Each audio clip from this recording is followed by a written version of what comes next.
Welcome to Alien Theorists Theorizing. We've got a special interview episode tonight. I'm Braden. I'm Zell. I'm Dan. And I'm Andrew. And tonight we're welcoming to the show host of Who Are the Aliens? The History of the Anunnaki on Planet Earth. We got Mad Mark joining us today. Mad Mark, welcome to the show. Hey, guys. Thanks for having me be here. I appreciate it. Looking forward to it. I've got to tell you a little tidbit of how we found you. Probably like a month ago, a couple people started sending your reels over to us to be like, you got to get this guy in the show. Oh, really? And I YouTube saw it. Reels? Yeah, on Instagram. And so YouTube. I would see it and I'd go, okay. I would go, oh, this guy's awesome.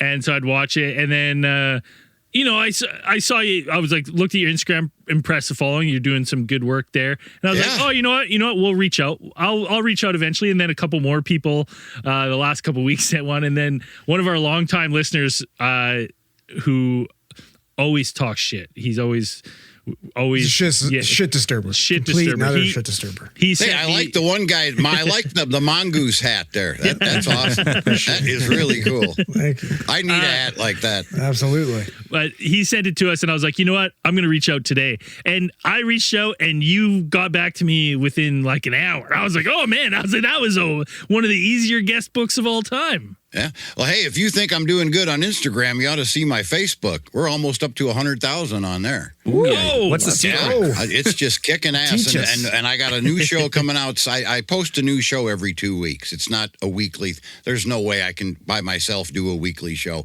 But I got a new one coming out this Saturday that is just going to, I think all my numbers are going to double. It's a real powerhouse episode coming up. Hell yeah. So I'm really looking forward to that. But yeah, my numbers ever since around the 1st of November last year have just exploded. It's just been incredible, way beyond my wildest dreams. Now, how did you get into this? How did you get interested in like Anunnaki and ancient alien theory? How did you get involved? It all started when I was about 10 years old in a little town called Highland, Illinois, which is about 45 miles to the northeast of St. Louis, Missouri.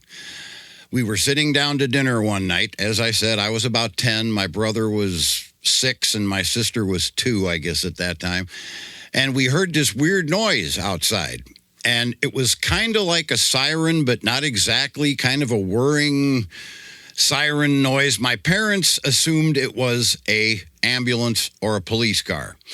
And having grown up in St. Louis, because that's where we were from originally, they've seen more than their share of police cars and fire trucks and all that sort of thing. So they weren't at all interested. But being that I was a 10-year-old boy, I wanted to see it. So I ran outside onto the back porch. Nobody else left the table, just me. I get outside and I'm how your brain kind of follows the sound.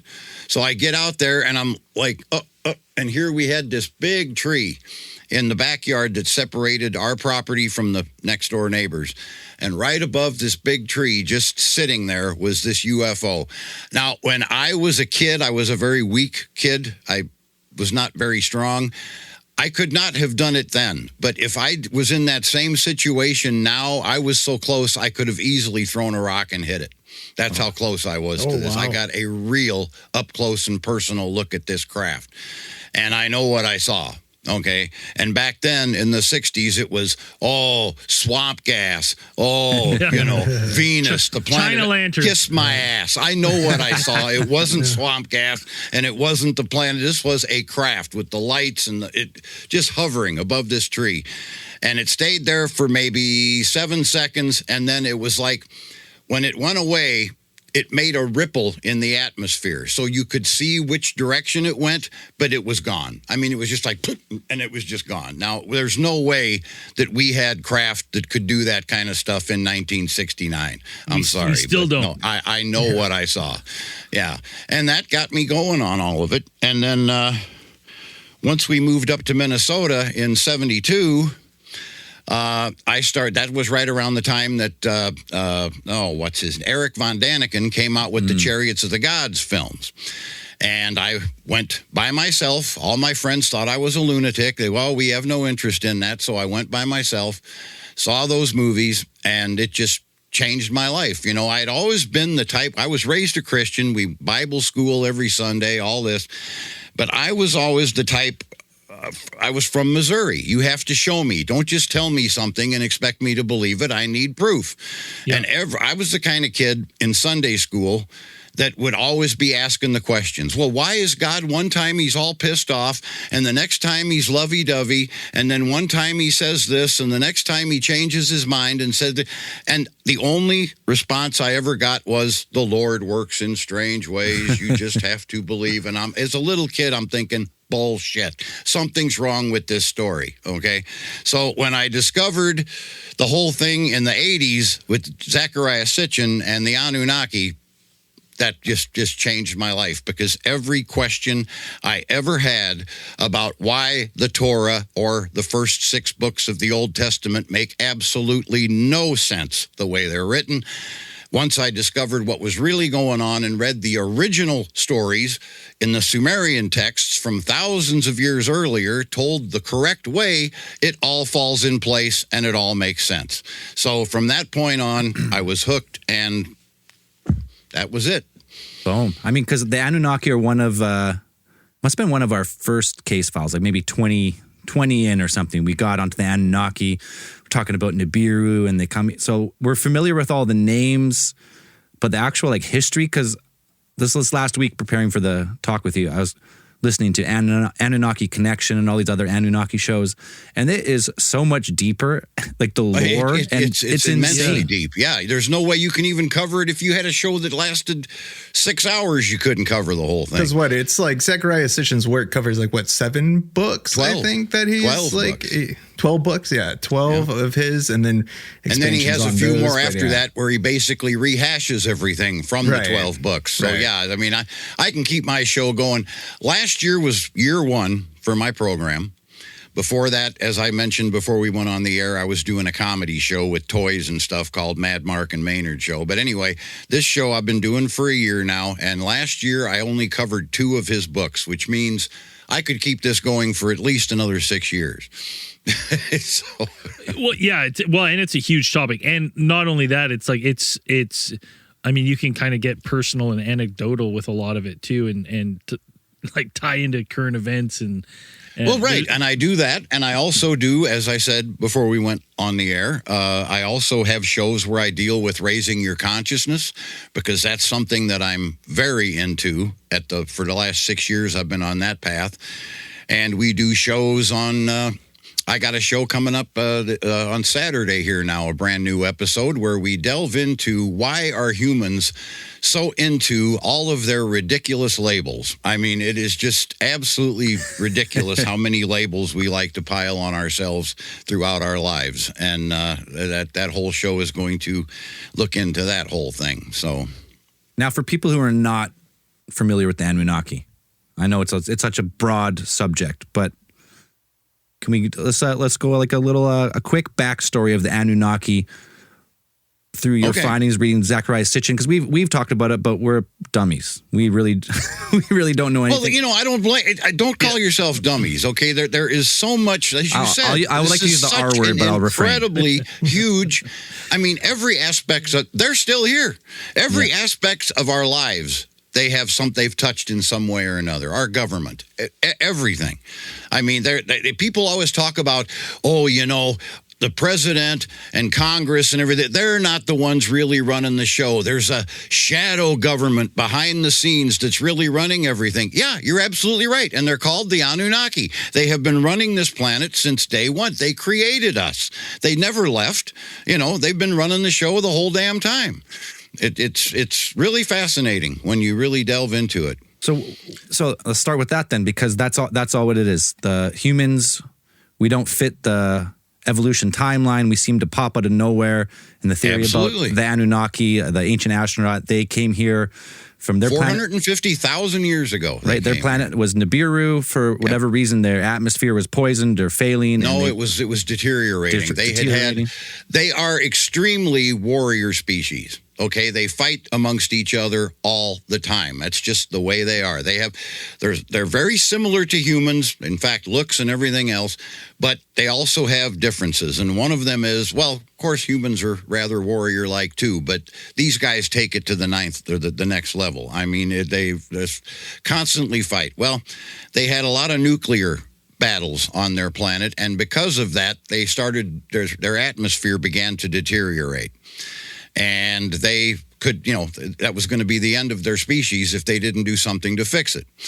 So they tried, the first attempt was they have a very volcanic planet. It's like 10 times the size of Earth, and it's full of volcanoes, and they feed the atmosphere. The volcanoes do. So their first theory was, well, maybe what we should do is set off like atomic weapons in the volcanoes to make them spurt more often, because they noticed that they were not erupting as often as they had been, and they thought that was the problem. Well, that didn't work. That just caused a whole new ball of wax problems. So they came up with the idea, their scientists said, well, if we could somehow suspend really finely ground gold particles up into the atmosphere, it would act like a fake shield that would hold our atmosphere in. Problem is, there was no gold on Nibiru. So where are we? They only knew of one place in their creation story of the way the solar system was created way, way, way back. The only place where there was gold in our solar system was a planet called Tiamat. Okay, and Tiamat sat where the asteroid belt sits now. And when Nibiru, it has an extremely elongated orbit. Ours is more circular around the moon. Theirs is like way out and way in and way out. So isn't it like tens of thousands of years? 3,600 year cycle for them to make one. Yeah. It's called a shar. One orbit around, they call it a shar. Takes 3,600 years. Well, on one of these passes, way back before even they were up to the, what's the word I'm looking for? Before they were intelligent species, when all these planets were originally being created, way back when, on one of the passes of Nibiru, it has a bunch of moons around it and everything else. Well, one of these moons crashed into Tiamat and blew it into two parts, okay? One part became the asteroid belt. Scientists to this day, we have no idea what created the asteroid belt. Well, we do now know. We now know. We know. Because it was that collision. Half of it created the asteroid belt. The other half got pushed one rotation past Mars into where it is now, and that became the Earth. And that's how that all fell into place. So they knew that there had been gold on Tiamat, which was now the asteroid belt. So that was their first choice. We'll go mine asteroids and get the gold. So they tried that. Every time they tried it, their ships would get smashed into by the other asteroids, and it didn't work. So the only other option that they had was to come to Earth, which again was difficult because they had to go through the asteroid belt every time they want to come here. But they figured out a way to do it. It's a long story. I'm not going to go into all that unless you want me to. But they figured out a way to get through, and they started coming here. They found the gold, and they've been here ever since. What happened was their own people were the miners for the first I don't have all the numbers in front of me, but several thousand years. And then the workers revolted. And they said, we're not doing this anymore. Those workers were called the Agogi or something? Or? Igigi. Yeah, I-G-I-G-I. Yeah. And they had a way station on Mars. And what they would do is they would mine the gold, load it onto these ships, ship it to the way station on Mars where it would be refined and ground into the fine gold powder that they needed. And then from there, it would ship to Nibiru. And, now I can't remember where I was going with that. What was I talking about? No, they revolted. The workers revolted. Oh, yeah, the workers revolted. And so Enki, who was one of the two main brothers involved, the royalty, the two heirs to the throne were Enki and Enlil. Enki was the great scientist, and he came up with this idea, hey, the creature the creature we need to do our work for us, it already exists on this planet. We just need to give it some smarts. It's too stupid to know how to do what we need it to do and follow instructions. So they took their DNA, mixed it with Homo erectus, and boom, humans were created. and that is how we got here. Now, like, do we know from what I was reading? So they essentially like artificially inseminated, like a hominid human, and which is really reminiscent of like the immaculate conception, right? Like it's right. The first humans were like mules. They were hybrids. They could not reproduce.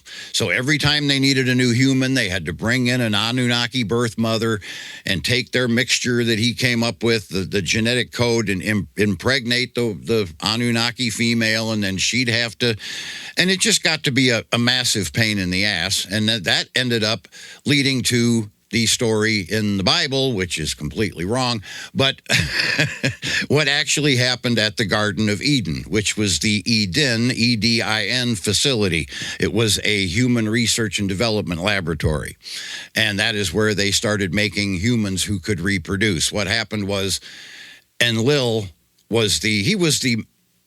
he ran the whole show here on planet Earth. He was the top dog. You wanted to get anything done, you had to go through him. And Enlil, his half-brother, basically hated Enlil, or Enki, his half-brother, I should say. Enki did not like Enlil. The two of them were constantly at odds. And he decided to go behind Enlil's back and go ahead and give humans the ability to procreate. And that's what happened. That whole story about the knowing and the snake and well, it even parallels the story of like Cain and Abel, the brothers that don't like each other. You know what I mean? Like right. Well, it's not that one was jealous. That's what happened in the Garden of Eden. So now you know that true story.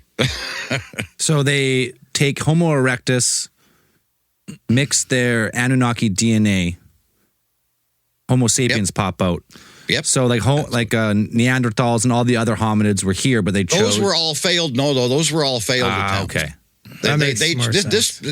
I'm simplifying this whole thing, but we're talking. This all happened over a period of literally thousands of years. Oh, so we're talking like so many times to make this. We're like Mark 400. Yeah. They tried.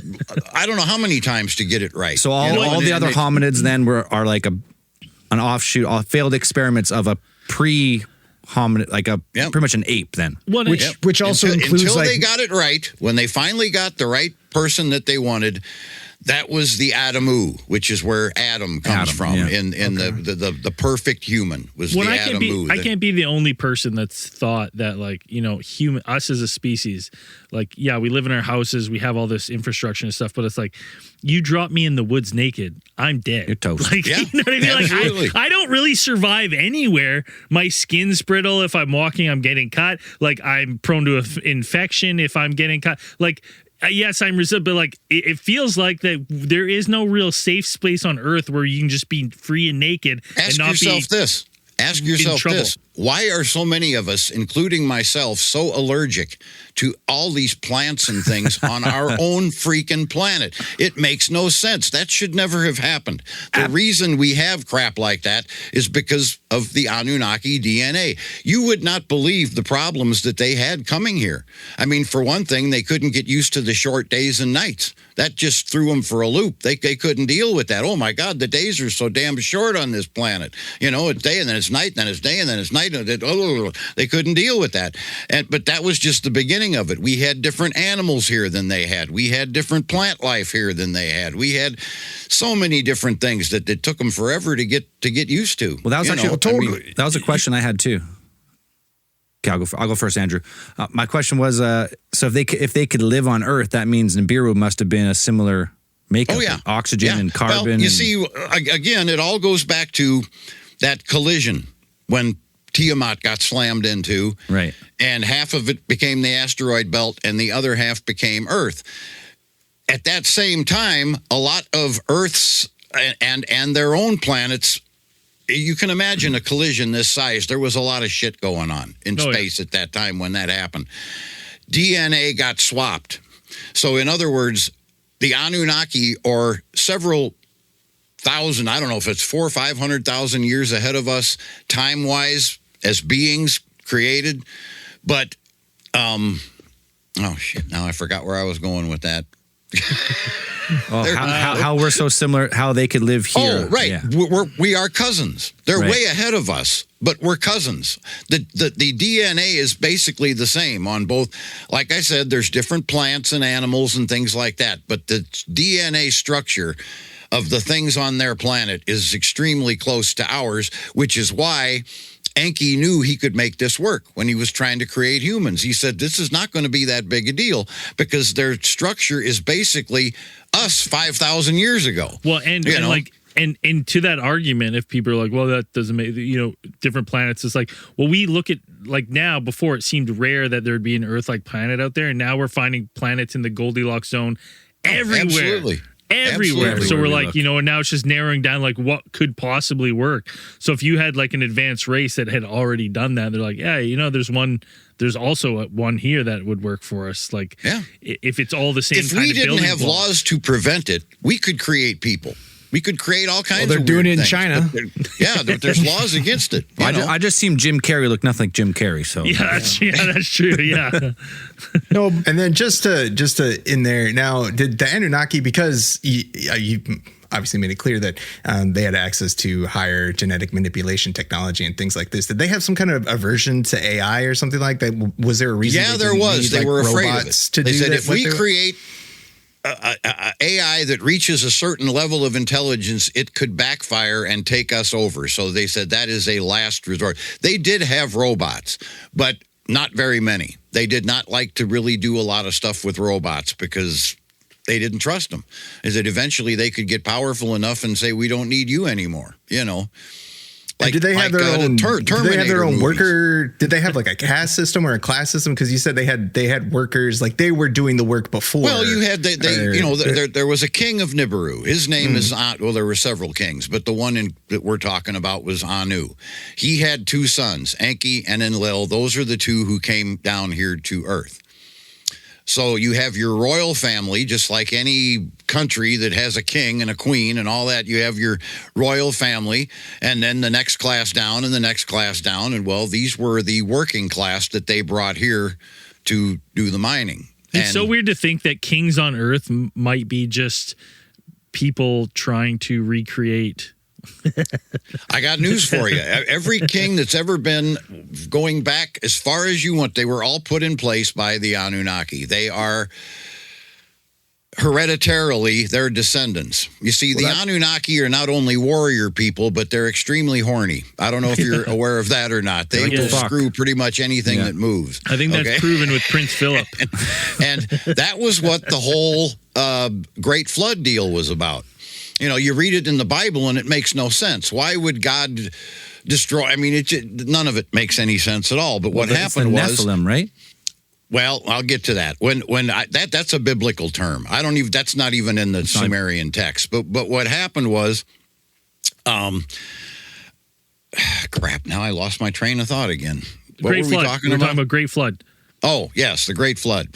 What happened was, when they first came here, originally, 450,000 years ago, the Earth was still in its last ice age, okay?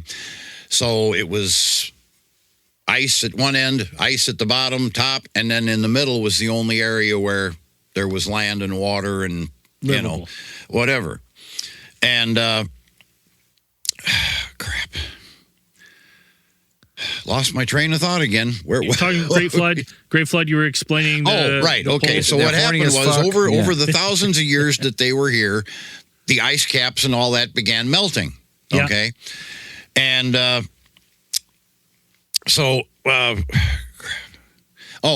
right. So I'm trying to get this all in place here because like I say, I don't have any cheat sheets in front of me, and this is such a vast story. We don't want cheat sheets. No. Okay. So what happened was our planet began to thaw, and their planet, by coincidence, just happened to be coming close enough to Earth at that particular time. Whenever it comes close to Earth, because it's so much bigger than we are, it's a massive pull on our Earth's gravitation. So their scientists figured out, hey, these ice caps are melting. Everything's getting slushy. It's getting kind of dangerous. The next time Nibiru comes by, if the pull is just in such a particular way, it's going to, at that time, there was a big ice sheet in the Antarctic, South the South Pole. And it was weak. And they said when our planet comes back around, if it hits it just right, that whole damn thing is going to crack right off and fall into the ocean. If that happens, it's going to cause a devastating flood over our whole region of the planet. Everything we've worked so hard to build is going to be wiped out. Well, when Enlil found out about that, he said, good, I don't want them damn humans. That's why in the Bible story, you got these, it sounds like God's got, separation anxiety, or he's arguing with himself because one minute he wants them dead, next minute, oh no, I got to save some. So Enlil decides, wipe them out. I want them all gone. We never should have created them. It's been nothing but a pain in the ass. I want to start from scratch again. We're going to let them all die. Well, Enki, who created us, could not allow that to happen. So that's when he went behind Enlil's back and saved some people. And that's what his actual name was Ziusudra, and they turned him into Noah in the Bible. But yeah, he gets saved, but that's how you have that whole thing in the Bible. You read it, it doesn't make any sense. One minute, oh, let them all die. Next minute, oh no, we got to save. That's because there were two different people involved in that conversation. Well, it's interesting because when you read it in the actual Sumerian, it makes perfect sense. It's not just the Bible, and you think this God's nuts. He's got multiple personalities. He don't know what the hell he's doing. But when you read the actual story, it makes all perfect sense. It's not just the Bible that has a massive flood story like this either. Like every single major religion has a great flood story. Yeah, it came up from Antarctic when that thing cracked off and that iceberg cracked off. And it sent a tidal wave right up Africa and the Middle East, that whole area. It just went up and wiped it. It wasn't a worldwide flood, but it was definitely a southern hemisphere flood. Well, because we've talked about it before too on our show. But like Gobekli Tepe being where it is, like so way above sea level, like no real source of water, and it like. Based on modern science, it seems to be the birthplace of agriculture, and you're just like, and they just backfilled everything. That whole Gobekli Tepe is Anunnaki. That whole thing was built by them. That wasn't human beings. That's another question I always had as a kid, especially after seeing Chariots of the Gods. We've got all these buildings all over the world that humans, at the time those buildings were built, did not have the technology to build. So who built that? Survive. Yeah, they were out there still with, sticks and stones. And yeah, they didn't have that. We're talking like 2 generations after the first human was created. There's no way that before you can build a structure like a lot of those structures, you have to, if you're an architect, you're aware that all has to be planned out. Everything's got to be measured. You've got to have, schematics. You've got to have all this stuff. They couldn't, there's no way they could have done it. So, the way that those bricks fit together so perfect, you can't even get a piece of paper in between them. And no mortar, no mortar, just stacked. And how did they transport them and cut them? There's no way. Those buildings are all Anunnaki. How did they do it? That's a question. It was all Anunnaki. Humans didn't do it. That's what I'm saying. No, but they were so far ahead of us technologically. Lasers, they cut it with lasers, a lot of it. Anti-gravity they had the ability to lift without, what do you call that, when you can just use your... They use different tones, different sounds to raise heavy objects up. They didn't need to have a big machine come and, their technology is so far ahead of us. It's magic. We are, that's what it looks like. It does, because when you don't understand something right away, magic, and of course they masqueraded around as gods, and the humans went along with it because, they created us. They must be gods. Well, not all. And a lot of those mega structures, or those megalithic structures, like they served, as far as the Anunnaki concerned, they served a lot of functional purposes. Like I think, was it ziggurats or spaceports, or places they had spaceports, they had temple. They're all kinds of the pyramids. Everybody always talks about the pyramids. The pyramids were built. Okay. Before the Great Flood, their spaceport was in Mesopotamia, because that was their base of operations, was the whole Iran, Iraq, the Sumer area. After the Great Flood, most of that all got wiped out, so they had to start all over again. So the new spaceport was built several miles to the south of there, kind of equal to horizontal to where Jerusalem and Israel is right now. And they had everything laid out. Originally, they used Mount Ararat as their signal for the craft from Nibiru coming to Earth. They always said, look for those two twin peaks. That will let you know where you come. You follow that line in, and there you'll land at our spaceport, okay? When that all got wiped out, they needed a new twin peaks because that was gone. And they, in the area where they were around the Sinai Peninsula, where they decided to build all the new facilities, there was no twin peaks naturally. So they had to create twin mountains, and that was what the pyramids were.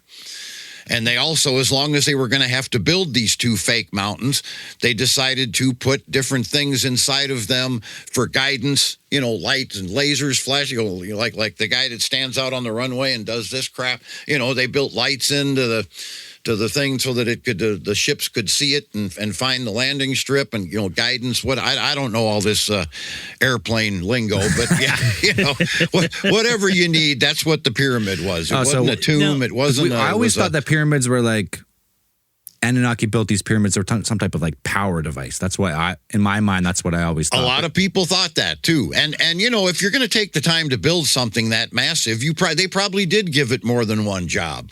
You know, they probably had, it does this and it does that and it does this, but its main purpose was to serve as a landmark and to have the beams coming out that would guide. I've got episodes about all this on my show. Oh, it makes sense in a way. That could be used to guide the ships in landing and taking off. Well, that's Mad Mark, I don't know if you've ever been to any of the temples in South America, but we've been to Chichen Itza. Oh, nice. And we were there and we got a tour. And like, as we were walking the temple, there is, like, for lack of a better word, what looks to be landing pads. Yeah. Oh, and absolutely. we even said to them, we said to the guy, we're like, that's for the aliens, right? And they're like, yeah, because they only serve a purpose if you're looking at them from the air. Yeah. On the ground, it doesn't look like anything. Looks like why would they pyramids. have built it? I mean, it makes no sense. You can only see it from the air. And down there, right near where the Nazca lines, is that, were you around that area too? No, we were a little further north. That was in the Mayan Mexico. Okay, because you know there's that area, the Nazca lines, where they shaved off an entire mountaintop. Yep. It's just flat.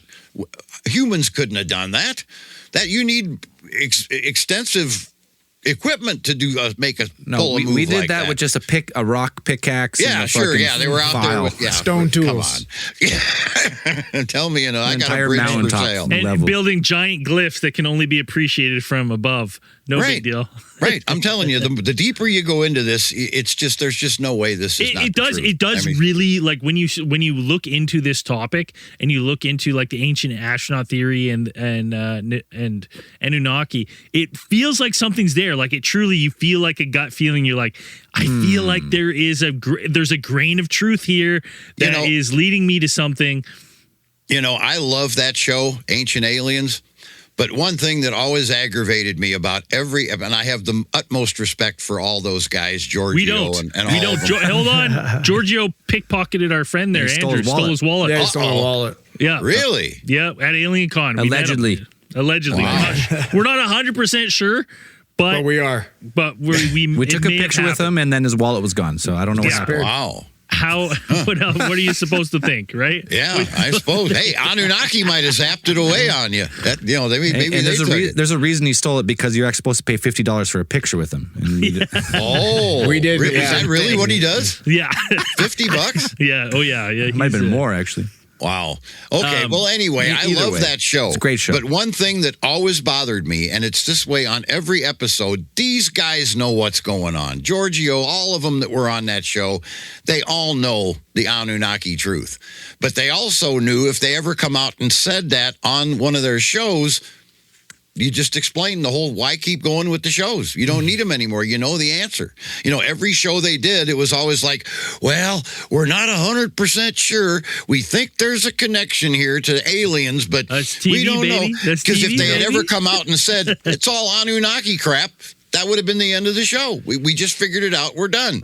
You know, and they had to keep it going. So they always had to act like, well, we're not sure. You know, it's kind of weird, but, you know, and they knew they know about all this. There's no way they don't know about it. So, Mad Mark, my question to you is, because we've covered all sorts of kind of UFOlogy and stuff like that, is because one of the big things that I'm personally interested is like the uptick in UFO events like after Roswell, right? And then as we come into the you don't know the connection there? That's what I'm asking. It was right after we dropped nukes on Japan. Yeah. That was like the red flag.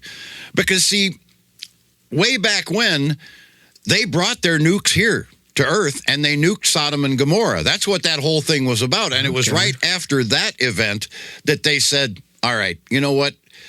If we keep going the way we're going, blowing shit up, we're going to destroy Earth just like we did our own damn planet, and then we're going to have the same problems here that we had there.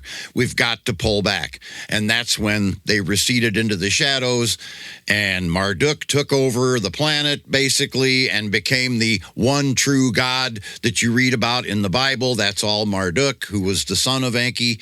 And, yeah, it all makes sense. Did they nuke Sodom and Gomorrah for just the rampant fornication and fucking rule breaking? No, it had nothing to do with sin. So why did they nuke it?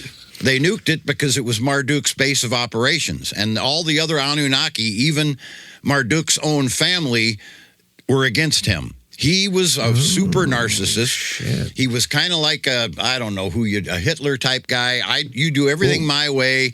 Even Enlil, who was in charge when Marduk rose to power, he said, screw Enlil. You do what I say now. I'm the new top dog on Earth. Well, all the other Anunnaki were against him. They say, hey, bullshit.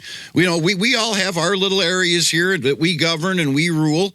We're not turning everything over to you. So they were all fighting back. And when they discovered that Marduk was doing most of his crap out of those two cities, Sodom and Gomorrah. That's where he was getting all his followers in there and telling them what to do. And here's how we're going to take over the earth and all that. They said, "The hell, we're dropping bombs on it. We're going to wipe him out." So Marduk, that's what that was all about. It had nothing to do with sin or none of that other crap that makes no sense. That's what happened to Sodom and Gomorrah. Marduk sounds an awful like Moloch.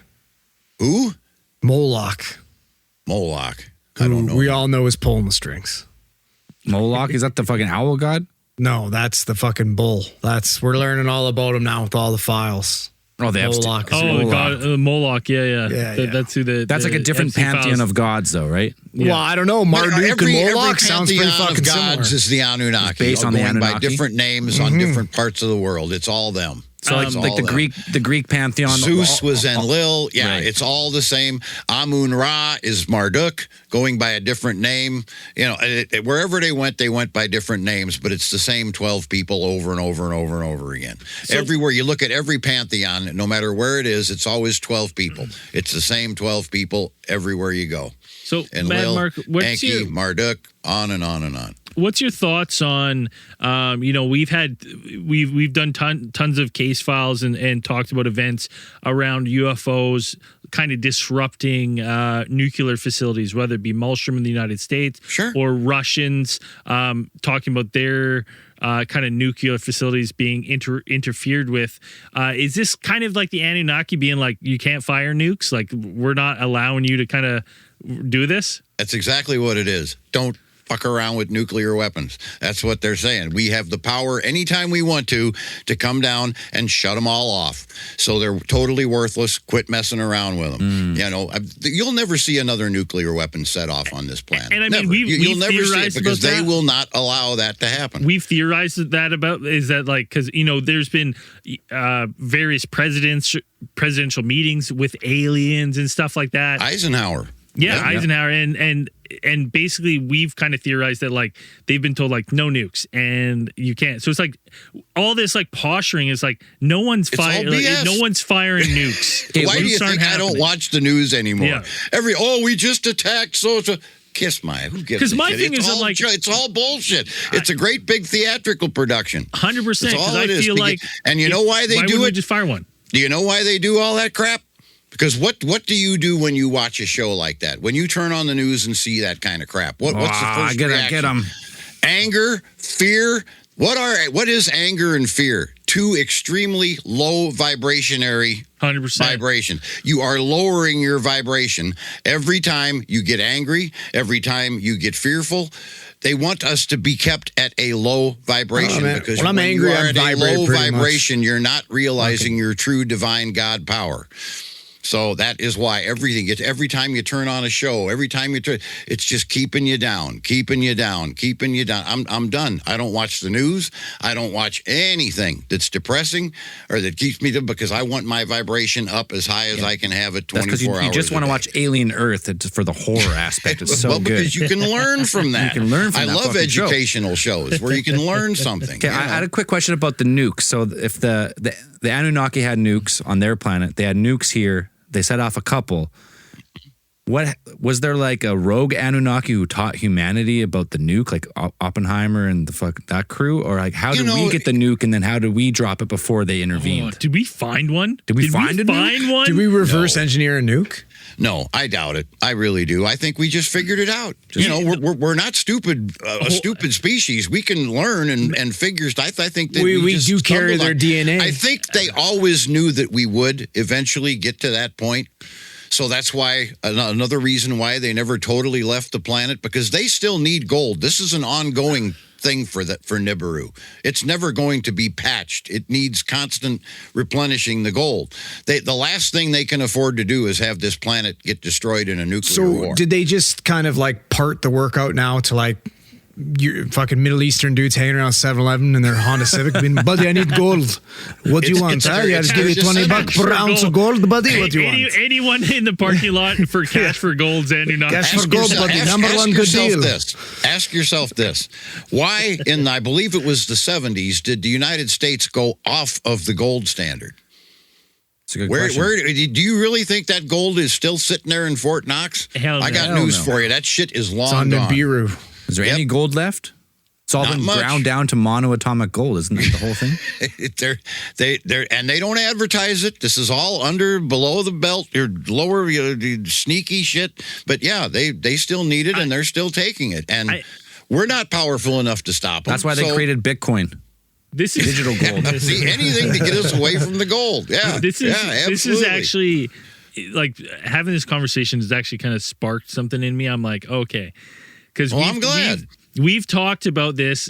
There's a point. If you haven't watched it, Mad Mark, the Bob Lazar interview with Joe Rogan, there's a single part in that interview where Bob Lazar mentions that the United States dug up a craft, excavated a craft, and then no one else talks about it. And we fixated on that. We're like, what the hell did you mean excavated? What do you mean you excavated? And then when we're talking about nukes and we're talking about that era of time where we're chasing, we had Hitler going after, he's looking for He was in Antarctica. He's in Antarctica. I've got a whole show on that. Right? He's going crazy. Part of me goes like, did we potentially dig up a nuke or some sort of nuclear bomb or some sort of nuclear site that we're like, oh shit, and we're just so good at reverse engineering things. Like if anything drops from anywhere, we're little tinkerers and we're like, all right, we'll figure this out. And part of me now wonders, I'm like, is that where we got the atomic bomb? Is like, did we dig this up? Well, ask yourself this. Why was Hitler so fixated? And again, like I said, I just did a whole episode just before Christmas on this. Why was he so fixated with this Aryan race? That's all you ever heard of. And he sent people during World War II, when he should have been concentrating on the war, he sends guys all over the Middle East because he knew that there was some kind of a connection there. And he was trying to, of course, he had his own political agenda. If we can find what we're looking for, people will have to believe that we are the master race. So that's why he was looking. But he knew that there was a connection between the white race, the Aryan race, and these Anunnaki. He didn't know it was the Anunnaki, but he knew it was something in the Middle East. And that's why he had people all over that area digging crap up and looking all over these different sites and everything. The Anunnaki were white. I hate to shatter anybody's illusions about, there's a lot of black folks who think they were black. But I did a whole show on this. The Anunnaki were in fact white. because when they created the first humans, they had a nickname for the first humans. Are you familiar with that? Yeah, Well, I don't know. I don't know. Honky? They were called the dark-headed ones. Now, if you are a black species and you create your own slave race who also is black, are you going to name them the dark-headed ones? I don't think so. The Anunnaki were white. Well, That's what Hitler was looking for all around the Middle East, was proof. He knew that there was a connection there to a white superior race that came from that area, but he just couldn't put the pieces together. We got to give a caveat. The white superior race is technically not humans. It's from a different planet. Right. We're not saying absolutely. nothing. Yeah, and if you're from a planet, he knew there was a connection, but he missed the boat. Dude, because that race he was looking for here was it is, from though. another If you're planet. from a planet that's whatever, like we call it Planet X or the 12th planet or whatever. Sitchin was the 12th planet, right? That's what we said. He counted like the moon and another planet as right. Yeah. The 9 planets plus. But if you're that far from the sun, you would be translucent to get every bit of sun ray you could. Yeah, they don't hardly ever get any sun. They are as white as snow. Well, it's interesting you say that, because you would think at some point humans would have evolved to not get fucking sunburned. You would think. You right? Like you would genuinely. I say, I did a whole show on this, and boy, if you think I didn't get some shit on my social media. Oh, I'm sure we're going to get a ton of shit too. Because on my social media, what I do to promote my show is every day on Facebook, TikTok, and Instagram, I post 2, like the ones you saw, 2 little 30-second teasers from the episode. And that the whole reason for that is to try to get people over to Spotify and YouTube to watch the whole program. Yeah. But people see those little clips and they think that's my whole message. They don't realize that that's just a promotional clip. The aliens are white. I said it. Yeah. And so they heard this shit about, the aliens are white, or the first humans ever created were black, and all the racism shit starts coming in. The blacks are in there yelling, "Oh, we were great. No, we're the greatest." No, that's the exact opposite effect of what I was trying to accomplish with those posts. The aliens were white because they lived 10 billion miles from the sun.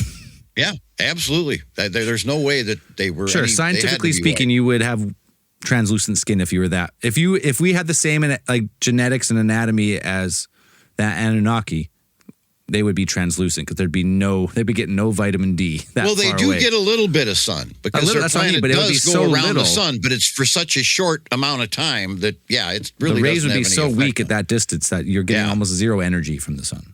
Yeah, no, absolutely, and I proved that on my show. I told them, I said, they got you talk about anger. Oh man, the black people were pissed because I said the Anunnaki were white, and the white people were pissed because I said the first humans were black. I mean, just fighting back and forth. At the same time, that makes sense. If they'd taken the time to watch the entire episode and got the message I was trying to portray, which that whole episode is about why racism exists, because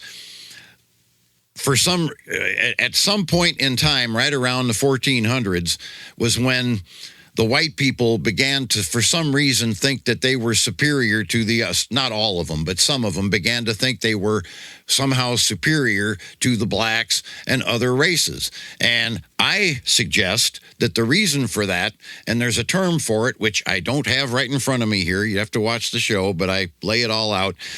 It's got something to do with past memories. They were starting. The white gene was starting to remember a time when the white Anunnaki were the slave owners of these black humans, and it all goes back to that. I lay the whole thing out. You'd have to watch the episode. The term you're looking for is white supremacy. Well, that's what they think. That's what they're white. That's where racism comes from. Well, I just want to say on the same point, if the Anunnaki were white, it would make sense that if the first people were in Africa for mining gold, and the sun is that strong there, it would just adaptation would give you dark skin. Well, Homo erectus, the creatures that they created us from, were black. That was a planetary-wide black species. It makes more sense. So obviously, if you take a black Homo erectus and add your DNA to it, it's going to turn out to be a black person. It's a dominant gene. Black, the dominant gene. Dark skin and brown eyes are the dominant gene. Black. Yeah. Yes, absolutely. And that's why they were called the dark-headed ones. That was their nickname that the Anunnaki gave them. Well, if the Anunnaki had been black, why in the hell would you call your slaves the dark-headed one? It makes no sense. You know? I mean, they're making a distinction to the species they've created. Right. Yep. So, but I could see if someone just scrolling TikTok and they seen a clip that was 10 seconds long, you'd be like, wait a minute. Oh, God. I'm telling you. Wait a minute. Yeah, and I just kept telling them, go watch the whole. I ain't got time to go and watch a whole context. Context want is to be not taken into people want to be consideration. outraged. It's just better that way. Okay, so we got the Anunnaki. They've created humans hundreds of thousands of years ago. They've pulled back, but they still pull the strings like a shadow government. So how do they do that? Like, is it like a... Well, it's their descendants. You see, I talked about this before, how horny they were. Yeah. They love having sex with, at that time anyway, I'm not sure, I'm sure they're still doing it. But anyway, back in the day when they first created humans, they could not stop having sex with human females. They just absolutely adored the human female. I have to stop. I got a question right here. It's been on my mind for a while. Because Anunnaki, maybe I'm wrong about this, but I've always thought that they were like 10, 12, or like they were tall. 12 feet. 14 feet Not tall. that tall. Nope, I know. No. There a lot of people say that. But if they were that huge, the parts wouldn't fit together right, if you know what I'm saying. Well, that's what I'm saying. Okay. That was my question. they're only like 7 to 8 feet tall But in still, reality. 7, 8 feet So tall. like NBA players. Well, the average female 400,000 years ago was probably like 4'7". So it still makes. I don't know. They made it work. Tough. I know. Somehow they made it work. Well, maybe they because just got were little cranking fucking out peckers, you know? half Not Anunnaki, this guy half with a- human. So much for the superior race. Yeah, and the Anunnaki's like a silverback gorilla, you know? It's got that tiny little fucking... Because they were creating these offspring who were half human and half Anunnaki, that's where you get that Nephilim and all that. But that's What do they call that? Those What do are they call their biblical offspring? terms. They never use those terms. What terms do they use for that then? Just their offspring. They're just but Anunnaki it's those still. offspring that are now running the planet. So a They're whole like human lineage beings, of... technically. They're human beings, but they are the descendants of these Anunnaki. So the Anunnaki have... The Rothschilds, like Billy Carson, he made the connection. He said... So do they have like primogeniture? Is it like the oldest son takes over whatever? Everything is controls, everything is what's that word? And they call it? if you're half Anunnaki, you get full control as like a full-blooded Anunnaki. Like when they were At the start. doing what they were doing at the start. The full Anunnakis ran the show, Right. but they would they would dictate. Now they made the first kings were half human, half Anunnaki. So did they get recognized? Was there a process that like the half Anunnaki did Well, they, why do you did think they people always like control? the royal family protect their bloodline so much? That's another thing. I mean, you go all around the world, there are these families that have all the money that are very careful about who they breed with and who they allow their children to marry. They protect that bloodline. Why? Because that's the Anunnaki bloodline. That's why they're so concerned about it. You know, they would rather have sex with their own sisters and brothers, some of these people, than to actually go outside the family because they've got to preserve that bloodline. So that's that important. That's my question continues on that. So if you have an Anunnaki bloodline, do these Anunnaki like offspring, even though they're now mainly human after all these generations, do they have like a form of like telekinesis that they can communicate with their Anunnaki out? Because the Anunnaki must be out at Nibiru or out in space. Like where are they? No, they got bases all over the planet. They're still on the planet then. Oh yeah. Yep, they're just not. Are they under the water? Because we always talk about these transmedium They're crafts. underwater. They're on the dark side of the moon. They're on where that whole area, the Four Corners area, 51, and all that crap out there. That's them. They got stuff in. I've seen people talk about. Oh, I saw this craft and it was heading right for this big mountain, and all of a sudden I thought it was going to crash, and it just disappeared. They're inside mountains. You know, I mean, that's Pine Gap in Australia. Yeah, wherever they can find a place where humans won't come, they go in there. So they're still here. They're still pulling the strings from on planet or slightly off planet through their Anunnaki offspring, which are these bloodlines which have continued for now. Yeah, Billy Carson had a theory. He said, well, you know, the Rothschilds, that's a very wealthy family on planet Earth. Right? He said that actually stands for Ra's child, and Amun-Ra was Marduk. Okay, so Ra's child would be where they got that name Rothschild. So I don't know if that's true, but I would believe it. I mean, they got a lot of money. They probably are Anunnaki descendants, I would imagine. Mad Mark, I got a question here. We've talked about a lot of different cases of UFOs and contactees and experiencers. What are your thoughts on people who like are experiencing having abductions of like different species and different races? Like we've heard of like the tall grays and like reptilians and all those kind of things.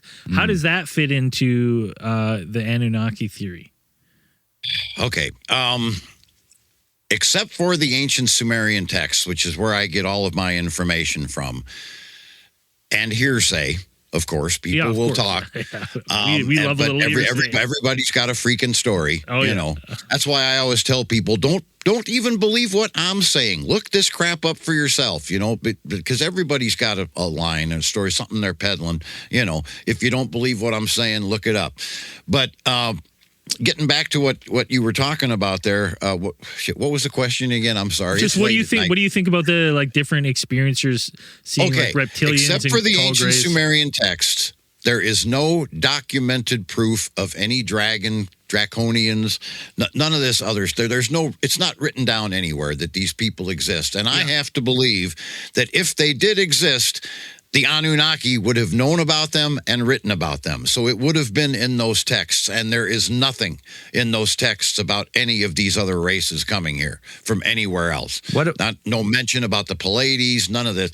And that's one of the areas where Billy Carson and I have issues, because show me where is it in the text where they talk about any of that? It's not there. So again, it's just theories and things like that. My belief is that you've heard people talk about being abducted by Nordic aliens who were maybe 7 to 8 feet tall, very blonde-haired, very white skinned. Yeah. Those are Anunnaki. Yes, okay. Absolutely. So they're a little shorter than the only ones that I think are abducting anybody, and the reason they're doing it is to it's like if we had a cattle ranch. Occasionally, you'd want to go out and get some specimens to test to make sure that everything's staying pure and the way it's supposed to be, and that everything's going to plan. That's all that is. It's just good medicine. You know, Enki was the great master scientist. You know, it's probably him still up there checking on all these bloodlines. I feel like some of these people that they're picking up, they're trying to figure out what the fuck happened. Like, yeah, because they always run genetic why does this guy have no teeth and his eyes are looking opposite directions? Like something would happen. This is a bad mix. And they may be creating hybrids. I mean, Enki created all kinds of crap. It's all written in like the Emerald Tablets of Thoth. He goes into some of that stuff. I mean, he had creatures. I wouldn't be surprised if dragons weren't real. I wouldn't be surprised, because he created all kinds of monsters. He loved to take DNA from different things and create something new. He was always doing that. And a lot of times the shit he created was a monster, destructive, that would rip shit apart. And the humans weren't allowed to kill these creatures because they were created by the gods. So it was hands off. It can destroy your whole damn town. Tough shit. Move somewhere else. You do not kill that creature because God created it. And so they couldn't even kill these creatures he was creating. Oh, it's crazy. The stuff that's in there. Yeah. Hey, we've kept you for the full hour. Well, but I caused you to be late. So we're right on time, to be honest. Do not apologize for that. We're late literally all the time. So that's nothing on you. No, you're not late. You arrive precisely when you mean to. Ah, there you go. There you go. Well, gentlemen, it has been a great pleasure. I must say, I've had an excellent time being here. Hell yeah, Mad Mark. Where can the people find you? What's the best place to go? Where can they search you up? Well, the best place to go to find all my stuff is madmarktv.com. That's my website. And on that website, you can find links to my Spotify shows, my YouTube channel. There's all kinds of stuff on there. My Spotify playlists, my album. You got an album? Wait. Stop. You got an album? I have an album, yes. What's it called? Mad Mark Sings. Mad Mark Sings? Let's go. Oh, my God. Can I play one right now? Mad Mark Sings? It's actually an album that me and some friends of mine recorded back in 1986, but we never did nothing with it because we didn't have the funds to get it out so it just laid there and died. So I thought, hey, Why not bring that back? I'll rename it Mad Mark Sings, and we'll Song start of the peddling week. it. Song of the week. Yeah, so- Mad Mark Sings. What's your favorite song off the album? I'm going to give it a shout out. Lindendale Park. Absolutely. Lindendale Park, track 1 off Mad Mark Sings on Spotify or wherever you listen to music. Hey, Go check it out. Go check this guy's stuff out. He's Who blown are up. the It's aliens? awesome. The history of the Anunnaki on planet Earth. Mad Mark TV. All that good shit. We'll make sure to include all that stuff in the podcast description. Am I going to get a link to see the copy, or so I can watch this show 100%. back? Yeah, if you could share it with your followers and stuff, that we'd appreciate Absolutely. it. Yeah, we'll make sure to send you And everything you need. anytime you want to come back on, open invitation. Oh, you just asked me. Anytime. I've had a great time. I'll do this anytime you want. Perfect. We're going to have Mad Mark on speed dial here pretty quick. That'd be great. We got a question. Mad Mark, we got one Yeah, question hey, with Mad Anunnaki Mark. here. Gentlemen, anytime. Just contact you. You know how to get a hold of me. Yeah, anytime. I'd be more Cheers, than happy brother. to talk to you. All right, just stay on the line for a second. I'm going to end the stream. We're going to make sure your audio uploads, and we're going to come back with after hours for everyone else listening. Thank you very much. Peace. Keep those eyes on the skies.